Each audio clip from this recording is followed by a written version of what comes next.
Hello everyone. तो भाई साहब आज हम लोग स्टार्ट करेंगे third lecture reflection of light का।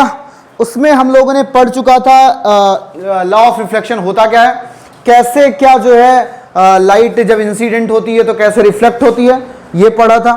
और ये पढ़ा था भाई साहब लॉ ऑफ रिफ्लेक्शन होता क्या है। उसमें पहला लॉ था क्या, एंगल आई बराबर एंगल आर, जिसमें मतलब ये निकला था एंगल ऑफ इंसिडेंट बराबर एंगल ऑफ रिफ्लेक्शन। दूसरा लॉ क्या था, इंसिडेंट रे, और क्या था दूसरा लॉ क्या था, incident ray normal reflected ray at the point of incidence is always lie in the same plane. तो भाई साहब आज हम इसमें आगे चल रहे हैं। अगर रिफ्लेक्शन पे हम थोड़ी सी और बात करेंगे, कैसे बात करेंगे, क्या क्या बचा हुआ है उस पे हम आगे चलते हैं। देखो हमने इतना पढ़ा था, अगर ये कौन सा मिरर है भाई साहब, बोलो प्लेन मिरर, कौन सा मिरर है। अब अगर यहां पर कोई भी लाइट अगर डाउनफॉल स्ट्राइक कर रही भाई साहब, ये गिरी भाई साहब, ये स्ट्राइक किया लाइट ने, इंसिडेंट लाइट है, और हमने बताया था एरो लगाना बहुत ही जरूरी है। इसके बाद ये पॉइंट ऑफ इंसिडेंस बना, यहां से रिफ्लेक्ट हो गया, रिफ्लेक्ट हो गया, इसका नाम क्या है, इंसिडेंट रे, इसका नाम क्या था, रिफ्लेक्टेड रे। यहां से क्या जाएगा, नॉर्मल, क्या जाएगा, ये क्या बनेगा, एंगल आई, ये क्या बनता था, एंगल। यानी कि ये कह सकते थे, ये कह सकते हैं एक लाइट जिस नॉर्मल के साथ जिस एंगल पे स्ट्राइक करती है वहीं से फिर क्या कर जाती है, रिटर्न, यहीं से तो रिटर्न करती है। सही बात है कि नहीं। यहां से अगर आई एंगल पे स्ट्राइक की है तो ये आर एंगल पे क्या कर रही है, रिटर्न कर जा रही है, क्या कर रही है। अच्छा अब भाई साहब और देखते हैं, देखो ध्यान से।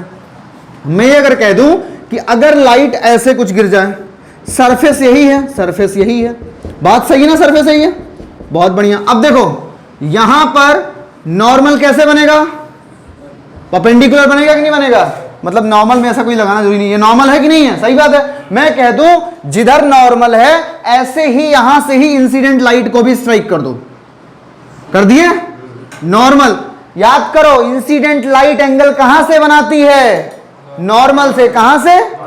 अब जब नॉर्मल से ही बन जा रहा है तो कितना एंगल बना, कितना बना, जीरो। इसका मतलब यहां पे ध्यान से समझना, यहां पे दो चीज, दो वर्ड में बोल सकते। एक तो ये, जब इंसिडेंट लाइट नॉर्मली फॉल करे कहां पर, प्लेन मिरर पर, कहां पर, तो उस केस में एंगल आई क्या होगा, जीरो, क्या होगा। और अगर एंगल आई है तो लॉ ऑफ रिफ्लेक्शन कहता है एंगल आई बराबर, तो एंगल आर भी कितना हो गया, जीरो। एंगल आर कितना हो गया, आया कि नहीं है। तो जब नॉर्मली लाइट रे, जब नॉर्मली इंसिडेंट रे मिरर पे फॉल होती है तो उस केस में एंगल आई एंगल आर ये दोनों बराबर होते हैं, होते ही रिफ्लेक्शन में। और किसके बराबर होते हैं, जीरो के। किसके, कब, जब नॉर्मली फॉल करेगा कहां पर, मिरर पर। जब मिरर पे नॉर्मली स्ट्राइक कर रहा है तो एंगल आई एंगल आर के बराबर होता है, और वैल्यू किसके बराबर आती है। आया समझ में कि नहीं है, कोई दिक्कत यहां तक, परेशानी किसी को, कोई दुविधा नहीं है, बहुत बढ़िया। अब हम लोग भाई साहब आगे चलते हैं और एक क्वेश्चन सॉल्व करते हैं। आ जाओ, इसी पर एक क्वेश्चन है, आइए। पहले तो बहुत ही इजी क्वेश्चन है तो सारा इजी क्वेश्चन कॉमन सेंस का, जितने लोग 9th वाला मैथमेटिक्स जिनको याद होगा सब कर ले जाओगे। ऐसे कॉमन सेंस का है, वो भी मैथमेटिक्स याद करना भी जरूरी नहीं है। अगर मैं कह दूं ये एंगल 30 डिग्री है, find angle R, angle R कितना होगा, 30 कितना होगा, क्यों, क्योंकि एंगल आई कितना दिया है, 30, तो एंगल आई बराबर एंगल बराबर किसके, बात सही है कि नहीं सही है, कोई समस्या यहां तक। चलो अब आगे चलो, एक और क्वेश्चन, चलो इसको सॉल्व करो भाई साहब। अब मैं ये कह दूं, ध्यान से समझना क्वेश्चन में। अब चलो इसकी वैल्यू तुम लोग निकाल के बताओ। अगर ये एंगल 40 डिग्री है, सेकंड क्वेश्चन, अगर ये एंगल 40 डिग्री है then find angle I and angle R।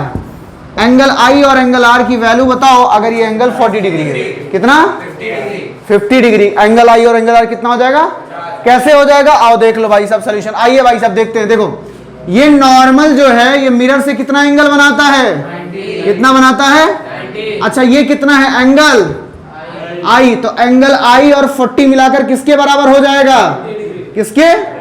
तो यहां पर देख रहा हूं, सॉल्यूशन स्टार्ट करते हैं भाई साहब। एंगल आई प्लस एंगल 40 बराबर किसके, 90 डिग्री के। तो एंगल आई बराबर कितना हो गया, 90 माइनस 40, एंगल आई बराबर कितना हो गया, 50 डिग्री, कितना हो गया। चलो भाई साहब, और हमको पता है किससे, law of law of reflection क्या कहता है? एंगल आई बराबर एंगल, यानी कि एंगल आई बराबर एंगल आर बराबर कितना? 50 डिग्री। बराबर कितना? 50 डिग्री। ओके भाई साहब, नोट डाउन करो पूरा। हाँ, तो भाई साहब अब सेकंड क्वेश्चन हम लोग सॉल्व करते हैं इसी बेस पे, जो कि ये है, ये रहा हमारा एक प्लेन मिरर। ध्यान से भाई साहब देखेंगे, ये रहा प्लेन मिरर, और बस इस क्वेश्चन में इतना दे दिया है कि यहां पर एक लाइट फॉल हो रही है, दैट इज 30 डिग्री। अब इस क्वेश्चन को सॉल्व करना है। अब इसको कैसे टैकल करेंगे, इसको ध्यान से देखेंगे। हमको पता है ये लाइट यहां पर क्या हो रही है? इंसिडेंट हो रही है, तो यहां पर क्या बनेगा एक बेटा? नॉर्मल। ये बन गया हमारा क्या? नॉर्मल। बन गया कि नहीं बन गया? बताओ, यहां से फिर क्या जाएगी? रिफ्लेक्टेड। ये क्या बनेगी बेटा? एंगल। ये क्या बनेगा? अब तुम्हें पता है एंगल आई और 30 का सम कितना होगा? कितना होगा? 90 डिग्री। एंगल आई प्लस 30 डिग्री बराबर 90। तो एंगल आई बराबर कितना हो गया? 90 माइनस 30 बराबर कितना हो गया? 60 डिग्री। कितना हो गया? अब भाई साहब तुम्हें एक चीज और पता है। क्या पता है? Law of reflection. क्या पता है? लॉ ऑफ रिफ्लेक्शन क्या कहता है? एंगल आई बराबर एंगल, तो एंगल आई कितना है? 60 है। कितना है? तो एंगल आर भी कितना हो जाएगा? 60 डिग्री। हो गया कि नहीं हो गया? मतलब ये भी 60 है और ये भी 60 है। तो बताओ ये वाला एंगल कितना होगा? 30। कितना होगा? ये हो जाएगा, ये भी 30 डिग्री। आ गया कि नहीं आ गया? कोई समस्या? नोट डाउन कर लो।